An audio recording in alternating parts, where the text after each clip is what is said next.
Monarch legacy और monster season 1 का episode 1 मैं आज एक्सप्लेन करने वाला हूँ। चलिए वीडियो को शुरू करते हैं। पर अगर आप मेरे चैनल पर नए हो और आप मॉन्स्टरवर्स के फैन हो तो आप मेरे चैनल को सब्सक्राइब और बगल में बेल आइकन दबा दीजिए। और साथ में अगर आपने मॉन्स्टरवर्स की और भी मूवीज़ को नहीं देखा है तो मैंने उन्हें एक्सप्लेन कर रखा है, आप देख सकते हैं, लिंक डिस्क्रिप्शन में मौजूद है। चलिए बिना किसी देरी के वीडियो को शुरू करते हैं। एपिसोड 1 की शुरुआत में हमें स्कल आइलैंड में विल्स रेंडा को दिखाया जाता है, जो अपने आप को रिकॉर्ड कर रहा होता है और बताता है कि उसके पास मोनार्क के लिए बहुत सारी जानकारी है और उसके पीछे स्कल आइलैंड का मदर लॉन्ग टाइटन पड़ा होता है।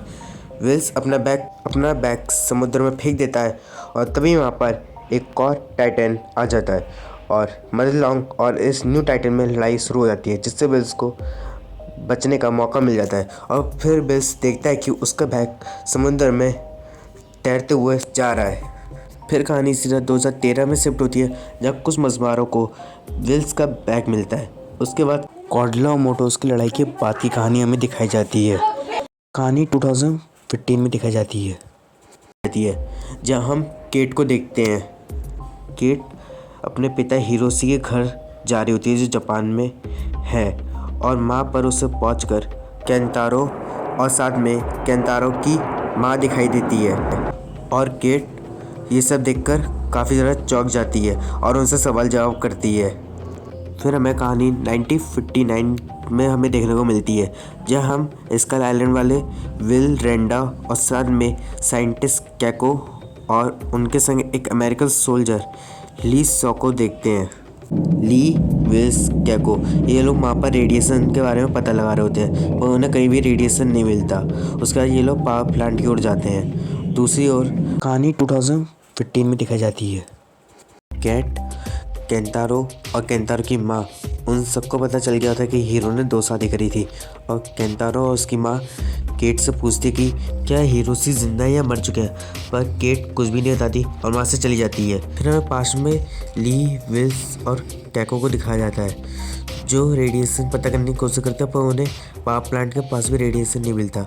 तो इसीलिए वो लोग वहाँ पर बॉम्ब ब्लास्ट कर देते हैं, जिसके बाद उन्हें रेडिएशन मिलता है और वहाँ पर भूकंप भी आने शुरू हो जाते हैं, जिससे वो लोग काफ़ी डर जाते हैं। कहानी प्रेजेंट में शिफ्ट होती है और केट मोबाइल पर अपनी मॉम से बात कर रही होती है। तभी वहाँ पर एक अलार्म बजता है, सभी लोग वहाँ पर भागना शुरू कर देते हैं और तभी केंतारो और उसकी मॉम आती है और वो भी केट को अपने संग ले लेती है। केंतारो की मॉम बताती है कि ये जगह कॉर्डेला के हमले से सुरक्षित रखने के लिए बनाई गई है, और वो केट से पूछते हैं कि तो वो लोग पूछते हैं कि हिरोशी जिंदा है या मर चुके हैं। तभी केट बताते हैं कि हिरोशी के बारे में उन्हें कुछ नहीं पता, पर केट को याद आता है कि 2014 में वो बस में थी कॉर्डेला के हमले के दौरान। जैसे ही केट बस से बाहर निकलती है तो उसने सबसे पहली बार कॉर्डेला को देखा था, और कॉर्डेला वहाँ से जा रहा होता तब उसके हाथों से पत्थर छूट के गिर जाता है, जिससे ब्रिज टूट जाता है और बस समुद्र में गिर जाती है। और केट को बहुत दुख लगता है कि वो किसी बच्चे को बचा नहीं पाई। और फिर प्रेजेंट में केट काफ़ी डर जाती है और केंतारो की माँ उसे शांत करती है। और पास्ट में ली, विल्स और कैको पावर प्लांट के अंदर पहुँचते हैं, जहाँ उन्हें किसी टाइटन के अंडे मिलते हैं। विल्स माँ उन टाइटन्स के अंडों का डीएनए लेने की बात करता है, पर ली मना करता है। पर जब देखता है कि कैको नीचे उन अंडों का डीएनए लेने जा रही है, तब ली भी जाने के लिए तैयार हो जाता है और विल्स उन्हें ऊपर खींचने के लिए रेडी रहता है। और कहानी सीधा प्रेजेंट में आती है, जहाँ पर अब सब कुछ ठीक हो गया होता है और कैट और केंतारो हिरोशी के ऑफिस में पहुँचते हैं, जहाँ पर उन्हें एक लॉकर दिखाई देता है, जिसके अंदर उन्हें मोनार्क का एक लोगो भी दिखता है और साथ में उस पर लिखा था प्रॉपर्टी ऑफ रेंडा।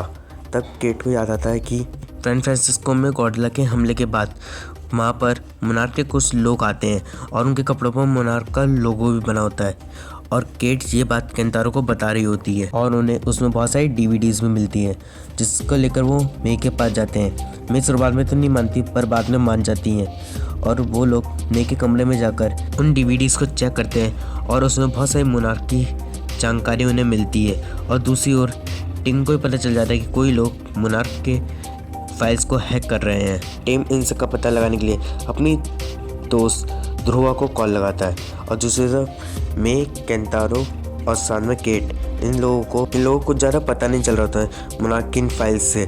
पर यहाँ पर आपको लोगों को मैं फ़नी सीन के बारे में बताना चाहता हूँ।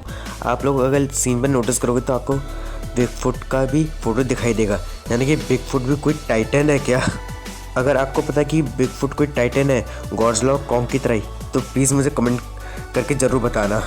चलो वीडियो पर वापस आ जा रहे। फिर केट केंतारो ओमेगा को हिरोशी के बारे में बताती है कि जब गॉडजिला के हमले के बाद हिरोशी केट और उसकी माँ से मिलने आया था। हिरोशी केट और उसकी माँ को सैन फ्रांसिस्को छोड़ने के लिए कहता है, पर वो लोग सैन फ्रांसिस्को छोड़ के नहीं जाते और उल्टा हिरोशी उन लोगों को छोड़ के चले जाता है। केट बताते कि हिरोशी के जाने के बाद कुछ महीने बाद उसे कॉल आता है जिसमें बताया जाता है कि हिरोशी की मौत हो गई है।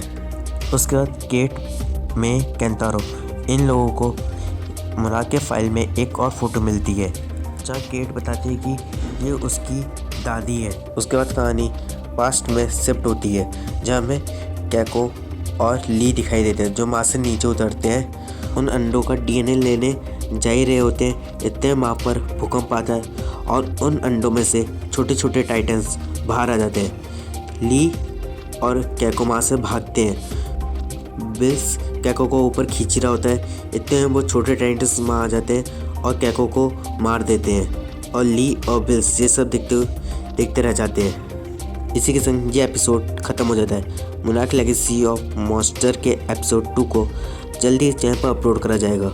अगर आप मॉन्स्टरवर्स के फैन हो तो आप मेरे चैनल को सब्सक्राइब, बगल में बेल आइकन दबा दीजिए और साथ में वीडियो को लाइक कर दीजिए ताकि आपको मेरी मॉन्स्टरवर्स से रिलेटेड नई वीडियो सबसे पहले मिल पाए।